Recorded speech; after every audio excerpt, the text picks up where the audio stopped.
Olá, estamos iniciando o programa Realidades, Direitos Humanos e Cidadania, seu espaço privilegiado de críticas e debates sobre grandes temas sociais. Hoje a gente conversa sobre um importante tema que é a equidade nas relações de trabalho, que tem a ver com equidade de gênero, também um aspecto de humanização das relações humanas no trabalho. E para isso nós temos aqui a Patrícia dos Anjos, que é a nova superintendente regional do trabalho em Pernambuco. E eu gostaria de iniciar com ela falando justamente desse trabalho da superintendência, né, que é ligado aí à gestão federal, o que faz a importância de uma superintendência e nesse contexto, né, de uma tentativa de uma revalorização do trabalho e do próprio Ministério do Trabalho, né, a partir desse novo governo agora. Olá, eu sou Patrícia. A superintendência funciona como a unidade descentralizada, né, no Ministério do Trabalho. Cada estado tem a sua unidade. Então, baseado nessa construção do novo slogan do governo, União e Reconstrução, muito das políticas de trabalho têm sido retomadas, no sentido de fortalecer o trabalhador, tanto para aqueles que estão em situação de vulnerabilidade, desempregados, como para aqueles que estão na relação formal de trabalho, seja pelo fortalecimento dos acordos, mediações coletivas, a questão da fiscalização, o combate à informalidade, políticas degradantes de trabalho, com combate também às agendas que ferem, né, a cidadania do trabalhador. Então, a superintendência abarca todo esse arcabouço de proteção legal ao trabalhador, também promovendo políticas públicas de geração de emprego e renda, que variam a depender da realidade de cada estado, de cada município. Tem toda essa agenda, esse leque de atuação, tanto pela fiscalização, como da parte das políticas públicas, geração de emprego e renda, através das políticas sociais. Certo, então a gente pode dizer que houve uma retomada de projetos sociais nessa área do trabalho. Como é que isso estava na gestão passada? Assim, o que que é a inovação? O que que vocês trouxeram de fato de recuperação de projetos? Tem novos projetos? Seria esse o ponto? Há uma mudança substancial nesse sentido, da superintendência e na visão do governo sobre o trabalho, o próprio Ministério do Trabalho? Sim, teve uma mudança, né, pautada nessa relação de trabalho, fortalecimento dos acordos, das mediações coletivas, da tradução e fortalecimento do movimento sindical, entendendo aí o trabalhador como uma parte mais vulnerável nessa relação de capital, né, emprego e trabalho, e também o fortalecimento para relações que vão além do trabalho formal, né, que são as políticas alternativas de geração de emprego e renda. A exemplo da economia solidária, os projetos de fomento rural, projetos que estão para além da relação formal de trabalho, que possam trazer, garantir cidadania e renda ao trabalhador, principalmente no tocante às mulheres, né, considerando sua situação de vulnerabilidade, mulheres que buscam resgatar a cidadania, atuando por meio de projetos de economia solidária, artesanato, projetos de fomento rural, tudo que possa resgatar a esse trabalhador, trazer para um cenário de protagonismo e garantir a cidadania através da geração de emprego e renda. A gente perdeu muito no governo passado, no sentido do investimento e desse olhar mais sensível, principalmente para esse público mais vulnerável. Mulheres, eh, crianças que estavam em situação de trabalho infantil e não tinham esse olhar, pessoas com deficiência que ficaram à margem desses projetos, menores aprendizes que também tiveram um número bem reduzido de inclusão nas empresas. Então, esse governo, através do slogan União e Reconstrução, busca fortalecer todas essas políticas que possam resgatar esse público que estão em situação de vulnerabilidade.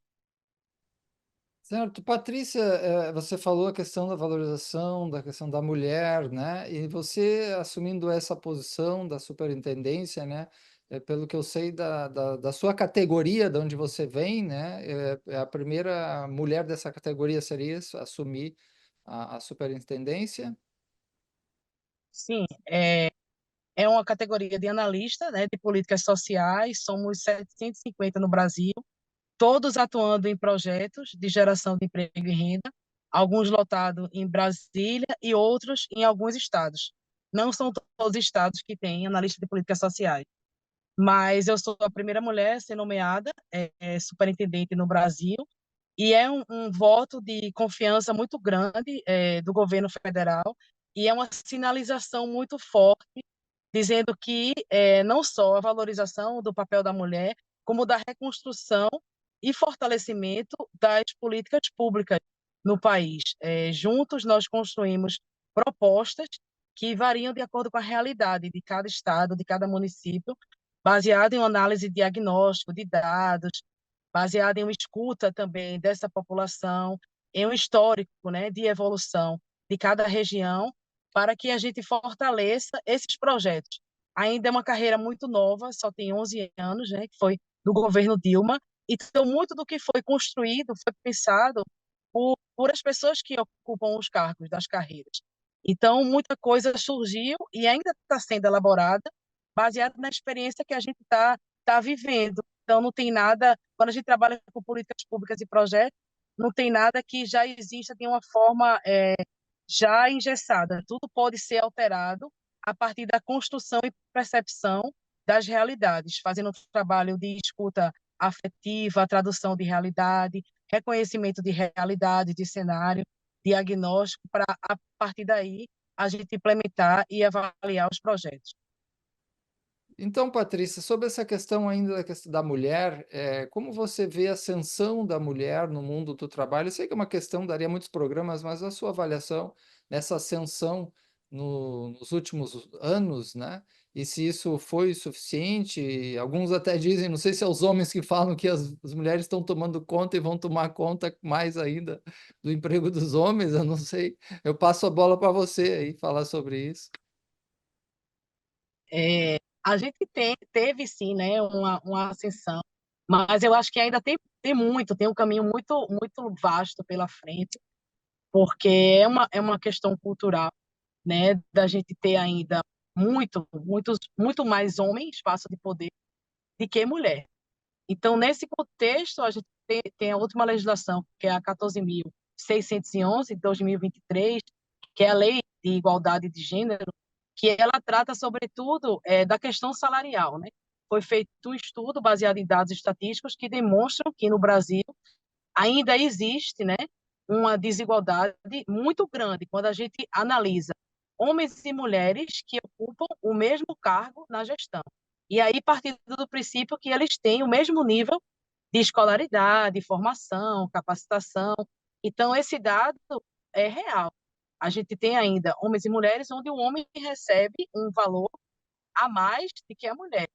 E, para além da legislação, a gente tem essa legislação que tenta garantir essa igualdade de oportunidade, mas é importante discutir políticas públicas de sensibilização e conscientização. Quando a gente trabalha com cultura, a gente não muda isso, né, de uma forma rápida. A gente muda conversando sobre isso, dialogando, sensibilizando, para que as pessoas consigam perceber a importância da mulher na sociedade e que não faz sentido ter um homem e uma mulher que ocupam o mesmo cargo, onde a mulher ainda recebe menos, né? E aí, considerando que a mulher ela entra em licença maternidade, engravida, essas várias variáveis que o mercado ainda vê como uma dificuldade, e ainda é uma dificuldade para uma contratação de uma mulher, a gravidez, a licença maternidade. Então, a gente precisa falar sobre isso, sensibilizar, para que, aos poucos, essa cultura da percepção da mulher, e aí eu falo, para além dos instrumentos jurídicos, da legislação, que a mulher garanta o seu espaço e o respeito no local de trabalho, e ela consiga ser respeitada, e tem aí uma complementaridade da tarefa do homem e da mulher, dentro dos vários perfis.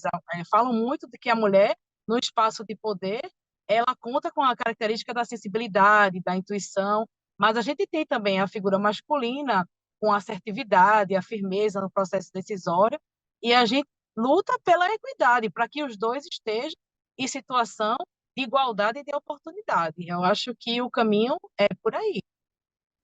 Certo. Patrícia, e quais são os principais obstáculos que você vê tanto a essa equidade aí de gênero, essa consideração, essa dimensão da ascensão e valorização, e aí o respeito à própria mulher, né? Porque às vezes muitos homens se sentem mal porque uma mulher está indo melhor ou trabalha mais do que, etc., né? Então, eu imagino os obstáculos que não possam aparecer em relação a essa equidade e também a próprias relações de trabalho no sentido de ser algo humanizado, mais pacífico, mais harmonioso. Acho que a gente tem muito a avançar no sentido da empatia, e quando a gente fala da própria questão da comunicação não violenta no ambiente de trabalho, a questão de se formar uma conexão de respeito, não só com a liderança, mas também entre os pares, para que exista uma comunicação fluida, não violenta, de respeito, para além do que está convencionado, né, no regimento interno do local de trabalho, mas uma questão que transcende isso, que vai pela moral, vai pela ética, vai pelos princípios, busca olhar o outro com os olhos do outro, entender, por exemplo, eu imagino que deve ser difícil para um homem entender a situação de uma mulher que está passando por uma gravidez, ou até o próprio puerpério, mas que a gente comece a exercitar isso nos ambientes de trabalho, uma comunicação que transcenda, que a gente possa perceber mais o outro, que a gente possa estar aberto para se conectar, para estabelecer uma conexão verdadeira, que seja genuíno, que a gente se mostre como as nossas vulnerabilidades, né, enquanto equipe, e acho que para quem está na gestão, para quem está no cargo de liderança, é ainda mais difícil, porque o gestor, e aí no caso da mulher, ela é aquela pessoa que traduz as demandas, recebe as demandas, faz parte, tem que tomar o processo decisório, mas é um cargo solitário, porque na maioria das vezes você não tem quem te escute, quem te entenda, quem traduz essa demanda e faça essa interlocução, tanto com os pares quanto com a gestão. Eu acho que a gente precisa fortalecer aí esse processo de comunicação, gerando empatia, criando um ambiente de trabalho saudável e que passe muito pela ética, pelo respeito e pensar no outro, olhar o outro com os olhos do outro. Muito bom, né, Patrícia, muito importante o tema. Nós estamos conversando sobre esse tema de equidade, relacionamento, nas relações de trabalho. E nós temos aqui a presença da Patrícia dos Anjos, que ela é superintendente regional do trabalho em Pernambuco, essa entidade federal, né?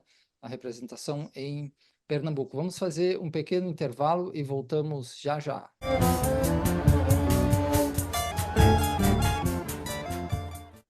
Estamos de volta com o programa Realidades, conversando sobre equidade nas relações de trabalho. Nós temos a presença da Patrícia dos Anjos, que ela é superintendente regional do trabalho, né, aqui em Pernambuco. Patrícia, dessa finalidade das ações, né, também da superintendência, assim, o que que pontualmente ela tem feito, qual a importância disso dentro do contexto de Pernambuco, como é que vocês têm, o que que vocês têm encontrado aí dentro nesse contexto regional? Dentro do contexto regional, a superintendência atua, né, com um plano da Lei de Igualdade Salarial, que basicamente essa legislação ela obriga a empresa a apresentar relatórios demonstrando o número de funcionários, homens e mulheres, e a questão do plano de cargos salarial, para que promova-se e justifique-se, né, essa igualdade salarial. Se eu tenho um homem e uma mulher que ocupam o mesmo cargo e recebem salários diferentes, é importante que a empresa ela justifique por que existe essa diferença salarial.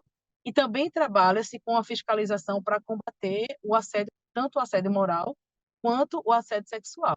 Essa fiscalização que tem mais o caráter punitivo mesmo, que é através da lavratura do auto de infração.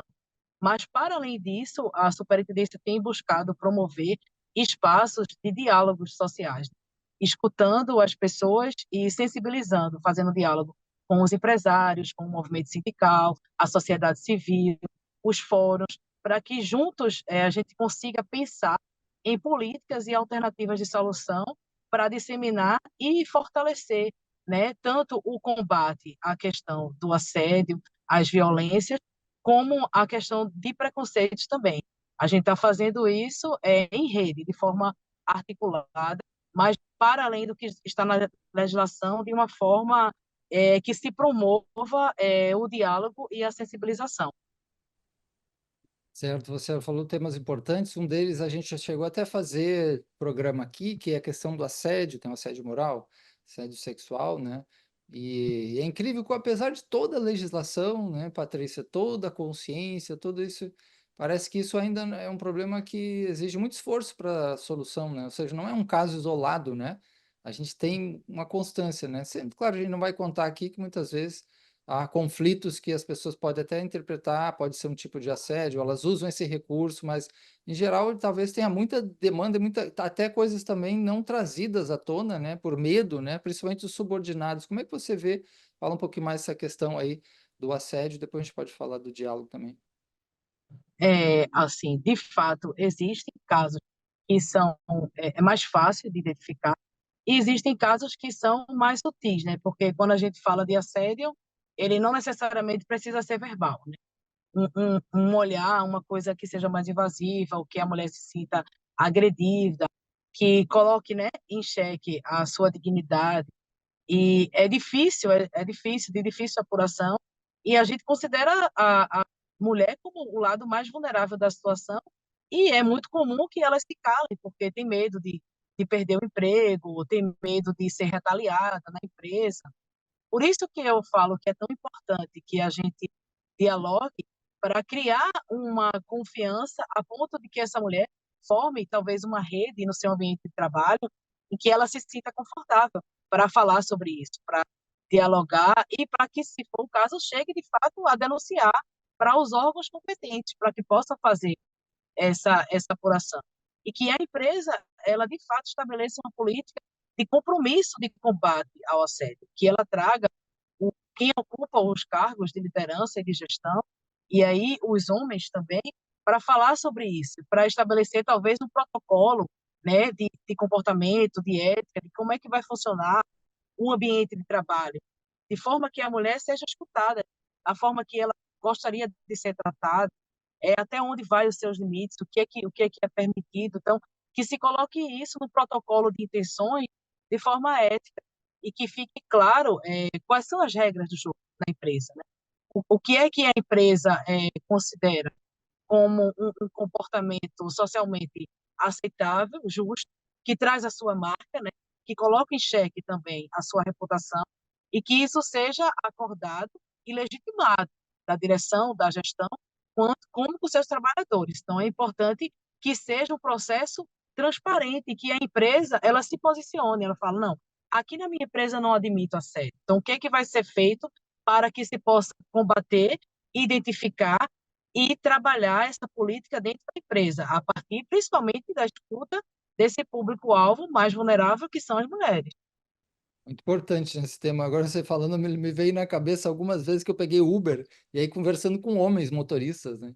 E aí, você, bom, porque eu trabalho também com direitos humanos, né? E aí acaba esse tema das mulheres, aí eu já ouvi mais de várias vezes, já ouvi dizer, não, mas a gente não pode falar mais nada, professor. A gente não pode falar mais porque a gente vai ser processado por isso, por aquilo. Aí eu fico pensando, às vezes até pergunto para eles assim, né? Por que que você tem medo da legislação, né? Por que que você tem medo da ética, das normas básicas, né? Será que está com medo que eu estar numa disputa com a mulher e a mulher quer usar algum recurso para perseguir ele, né? Mas e aí se cria essa coisa, né? Esse talvez mistura com os medos, mas eu acho que os homens não estão acostumados, né? Vem de uma dimensão patriarcal, toda essa dimensão, e aí ele também não, de não perceber muitas vezes como o uso da própria autoridade, né? Ele tem que ser com urbanidade, como a gente diz, serviço público, né? Com educação mesmo, polidez básica, né? A gente está falando coisas bem básicas, né? De não agressão, não violência. Mas eu lembrei disso, né? Não sei se você vê isso na tua experiência também, né? Eu vejo, e assim, eu acho que aqui no Nordeste ainda é mais latente, né? Essa coisa do machismo, do patriarcalismo, né? Do homem como aquele que é mais forte, né? Na relação. E isso coloca em xeque até a confiança da mulher, né? de se relacionar, de falar, de se sentir confortável. Acho que a questão cultural, especificamente da gente aqui no Nordeste, pesa muito, porque é uma coisa que vem de geração em geração, né? De legitimação da masculinidade. Então, mexe muito, né, com o ego do homem, da postura e do local do homem na sociedade. E de eu sou homem, eu não vou demonstrar fragilidade, eu sou o lado forte da relação. E é um desafio ter uma mulher que está ali buscando o seu lugar na sociedade, né? E é um desafio, porque é coisa cultural que passa de geração em geração. Acho que é algo para a gente pensar, para a gente construir enquanto sociedade, e como é que a gente pode mudar aos poucos, né? Eu tenho um filho de 2 anos e 8 meses e eu acho que começa em casa, na educação, de mostrar para o meu filho que as tarefas domésticas podem sim ser realizadas por um homem, de eu mostrar para o meu filho que é importante falar sobre sentimento, que isso não vai tornar ele menos homem ou afetar a masculinidade dele se ele falar de amor, se ele chorar, se ele se mostrar vulnerável, se ele for um ser sensível. Então, eu acho que a gente desconstrói isso, né, a partir das relações, a partir da formação do ser. Pouco a pouco, não é algo assim, instantâneo, mas é algo que a gente vai construindo aos poucos. Certo, você falou do diálogo, e aí é um ponto que nos toca muito, né, dos direitos humanos, a comunicação não violenta, e eu tenho visto, assim, de um lado a parte negativa, o quanto as pessoas têm se ferido e têm destruído relacionamentos no ambiente de trabalho, mais familiar também, pela perda do que é de verdade estabelecer um diálogo, né? E aí, por outro lado, eu tenho visto a procura também, né? Eu tenho dado muitas palestras, sensibilizações através do Espaço de Diálogo e Reparação da UFPE e por mim mesmo também, né, no sistema de justiça, e até empresas estão se preocupando com isso. Eu acho que talvez, será que as empresas estão começando a ver a importância dessa questão da gestão dos conflitos, da mediação, e no caso a comunicação não violenta, CNV, do que tudo que eu estudei e pratiquei, para mim a metodologia mais poderosa, né? Talvez fosse, de fato, um sonho fazer um plano de estender isso, né? Um benefício desses para organizacional e do mundo do trabalho. Não sei como é que você vê isso. Sim, porque hoje, na minha percepção, o gestor ele acaba ocupando quase que 80% com lidar com conflitos, né? E se eu tenho na minha equipe de trabalho pessoas em situação de conflito, se a comunicação não flui, eu acabo comprometendo negativamente a minha produtividade e eu perco a essência, né, de desempenhar o meu trabalho, de fazer a minha entrega, porque eu não funciono bem, porque eu não estou me sentindo bem no ambiente de trabalho, porque de repente eu estou me sentindo perseguido, porque eu não estou me sentindo valorizado, porque eu acho que o colega não me vê e não reconhece o meu potencial da forma que eu queria ser reconhecido, porque eu não sinto que o ambiente de trabalho gera em mim uma identidade e um sentimento de pertencimento. Então, eu acabo comprometendo muito o processo produtivo. E, do outro lado, a gente tem um gestor que está extremamente vulnerável, porque ele tem prazos para cumprir, ele tem decisões para tomar, e, ao mesmo tempo, sozinho, é difícil conseguir equilibrar tudo isso, fazer com que as coisas fluam, melhorar o processo de comunicação, juntar a tua equipe, traduzir as demandas, fazer com que as pessoas se percebam, se entendam, tenham um olhar de empatia, porque a gente está falando aí de pessoas que têm culturas diferentes, vieram de famílias diferentes, têm olhares diferentes, outras percepções. Então, o gestor acaba que sendo essa pessoa que transita por todos esses mundos, traduz essa demanda, e, ao mesmo tempo, ele tem em contrapartida uma entrega para fazer, que está ligada a prazo, está ligada à demanda, está ligada à urgência, que não pode esperar. Então, acaba que sendo uma grande dificuldade, que compromete muito a entrega do trabalho em si. Fora que vem gerando, no ambiente de trabalho, um adoecimento mental, um número grande de adoecimento mental, que gera sofrimento, traz um ambiente de trabalho que, de repente, não é agradável, as pessoas não querem estar naquele ambiente, não se sentem bem, e tem aí uma outra demanda, que é a gente buscar alternativas para esse número de adoecimento mental que vem crescendo, principalmente considerando o período pós-pandêmico, né? a gente vem numa crescente de transtorno de ansiedade, burnout. Então, é importante que o gestor tenha esse olhar e essa sensibilidade de perceber o que de fato está acontecendo na equipe, saber traduzir, saber pontuar e buscar aí os melhores caminhos de alternativa. Mas ele sempre está, do outro lado, tendo que equilibrar isso com a entrega do processo produtivo em si. Certo, muito bom, Patrícia. A gente está chegando ao final. Assim, no máximo meio minuto para você, alguma palavra final, quer deixar algum desejo, alguma coisa? Finalização. Agradecer o convite de estar aqui, falar da importância, né, que hoje eu represento na minha carreira 750 analistas de políticas sociais, pelo fato de ser mulher, de ser mãe.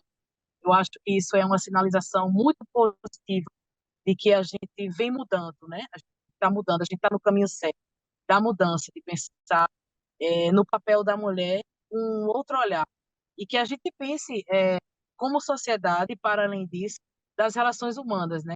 Tanto o homem como a mulher, que estamos juntos no caminho de construir uma sociedade melhor, para que a gente se relacione melhor, para que a gente consiga, seja sensível a ponto de entender o outro, né? De olhar o outro com os olhos do outro, de perceber que cada pessoa tem o seu mundo, que a gente só estabelece conexão quando a gente se mostra aberto e disponível para escutar e para se relacionar, sabendo que, enquanto ser humano, temos as nossas É, limitações e fragilidades, mas que é ok. importante se colocar aberto.